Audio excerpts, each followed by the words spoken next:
Welcome back to the show. बहुत से जो हल तलब मामलात हैं उनमें चीफ इलेक्शन कमीशन की तैनाती भी है, जिसको लेकर पाकिस्तान तहरीक इंसाफ तनकीद का निशाना हुकूमत को बना रही है कि ये सीरियस दिखाई नहीं दे रहे। लेकिन अब कुछ नज़र आना शुरू हुआ है, और वो नज़र आना ये शुरू हुआ है कि इस पर आप तबसरा भी कर चुके हैं कि कौन मौजू उम्मीदवार हो सकता है। काजी फायजी साहब जब चीफ जस्टिस की कुर्सी से अलग होने वाले थे तो ये स्पेकुलेशन शुरू हो गई थी कि वो चीफ इलेक्शन कमिश्नर हो सकते हैं, लेकिन उसके बाद वो यहाँ से चले गए।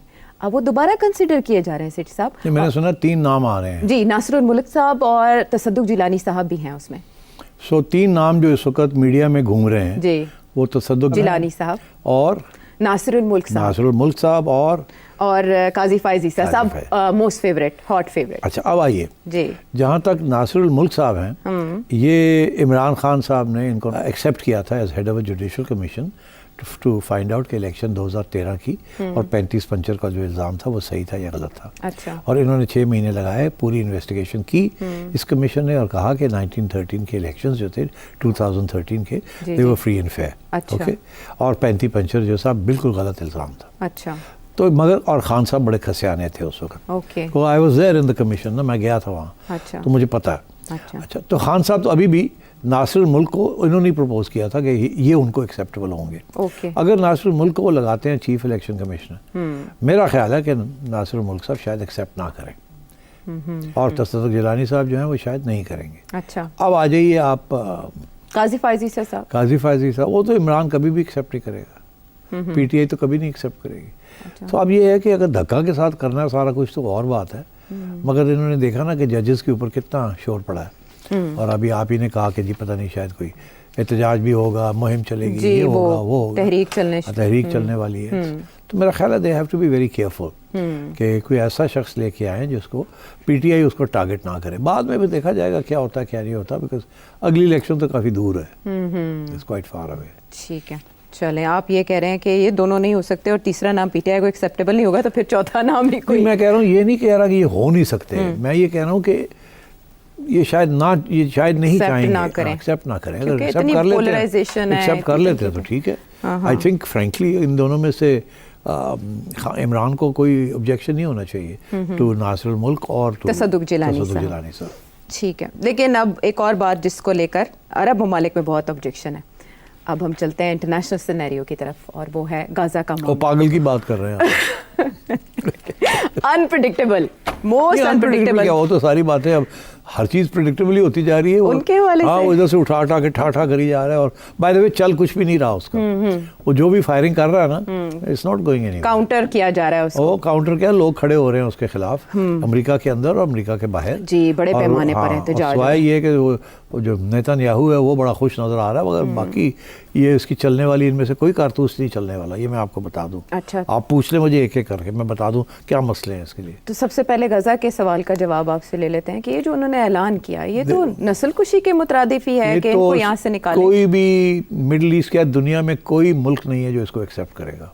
पाकिस्तान ने भी इसके ऊपर पाकिस्तान ने तो सऊदी अरब ने किया, मगर कर दिया है सऊदी अरब ने, मगर सब ने इसको कहा कि वी विल नॉट एक्सेप्ट। एक चीज़ उसका मतलब ये है कि आप पैलेस्टीनियंस को वहाँ से निकाल के किसी और मुल्कों में आप, जी, मिस्र और उर्दन को कहा गया आप ले लें, उन्होंने ना कर दी। ये इनसे ज़्यादा बड़े अमेरिकन एलाइज कोई नहीं है, ठीक।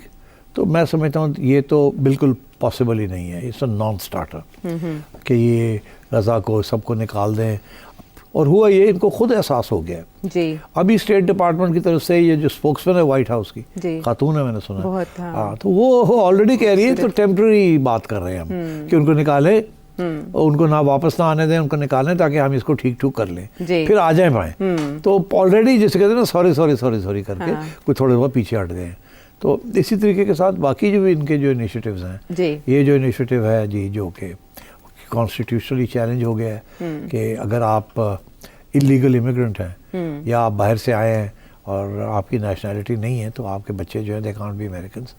वो तो कॉन्स्टिट्यूशनल अमेंडमेंट हुई थी, तो इसलिए वो तो कॉन्स्टिट्यूशन को चेंज करे बगैर ये हो नहीं सकता, और ऑलरेडी बड़ी ऑपोजिशन है और अदालतों में घूम रहे हैं लोग। इसी तरीके के साथ ये जो सारा उसने यूएस एड बंद की है और लोगों को फायर करना शुरू कर दिया है, कोई $3 ट्रिलियन की जो एड है इधर, उसके ऊपर भी चैलेंजेस आ गए कि ये भी अनकॉन्स्टिट्यूशनल है, ये भी नहीं, वो भी रुक गया, पॉज हो गया। वो लोगों को निकाल तो दिया है, मगर वो अभी इम्प्लीमेंट नहीं हो रहा उसका ऑर्डर। سو مطلب یہ چیزیں رک گئی ہیں. یہ سارے فیبرک کو ڈسٹرب کر رہے ہیں پلان بی پلان سی کے جائزے کے بغیر. ایگزیکٹلی. اب یہ کہہ رہے ہیں کہ سارے کسی فار ایگزامپل دس پلان, جی یہ غزہ والی بات چھوڑے کہ پہلے کسی سے بات ہی نہیں کی اس نے, نیتن سے بات نہیں کی, اس وقت آ کے اور یہ اناؤنس کر دیا. ہاں اسی لیے وہ تو مسکرا رہا تھا کہ کی ہوا, مزہ آ گیا.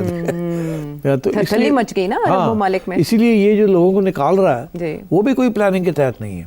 اسی لیے پھر سوری کر کے 30 days کے لیے ہولڈ کرو, یہ کرو وہ کرو. تو صرف اپنے ووٹرز کو تو یہ صرف وہ ہے. اچھا اس کی وجہ یہ ہمیں یہ سکھایا گیا تھا پولیٹیکل سائنس کی کتابوں نے اور ڈونلڈ ٹرمپ نے کے ایڈوائزرز نے اس کو یہی کہا ہوگا کہ جب ایک نئی حکومت آتی ہے, جو بھی آپ نے کرنا ہے نا جو کہ کنٹروورشل چیز ہے, جس کے اوپر ریزسٹنس آئے گی یا آپ نے ریفارم کرنی ہے, تو آپ آتے سار وہ کر دیں. اچھا کیوں؟ آپ نئے آئے ہوئے ہوتے ہیں, اگر آپ تھوڑے سے انپاپولر بھی ہو جاتے ہیں تو کوئی فرق نہیں پڑتا, کیونکہ آپ تو اب 4 سال کے لیے آئے ہیں. تو آپ 1.5 سال کے بعد آپ اپنے آپ کو اپنا رخ ٹھیک ہو جائے گا, لوگ بھول جائیں گے. تو جو بھی مشکل فیصلے کرنے ہیں وہ شروع میں آ کے کر لیں, اور یہ نہ کریں کہ جی 2 سال کے بعد آپ کو کرنے جائیں اور پھر الیکشن آپ کو سامنے نظر آ رہی ہے تو آپ کر ہی نہیں پائیں گے, آپ بھاگ جائیں گے یار میں نہیں الیکشن آ رہی.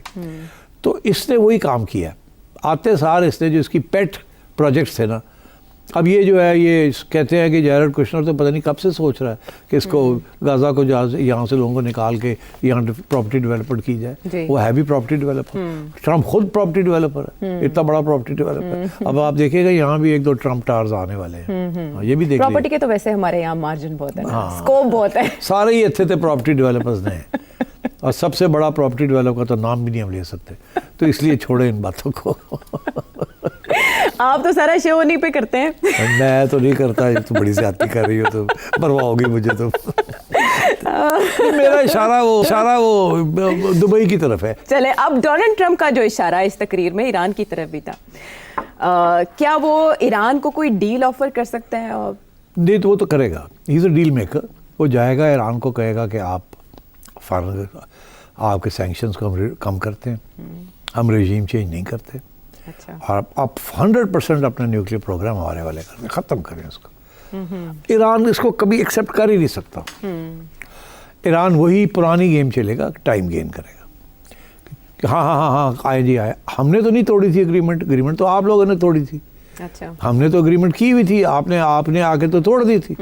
تو ہم تو پھر تیار ہیں اسی اگریمنٹ پہ واپس جانے کے لیے. مگر مسئلہ یہ ہے کہ امریکنز اور اسرائیلیز کنونسڈ ہیں کہ یہ خفیہ طور پہ کچھ نہ کچھ کر رہے ہیں ایرانینز, اور یہ رکیں گے نہیں. اور اس لیے جب بھی موقع آئے تو ان کو فارغ کرنا چاہیے.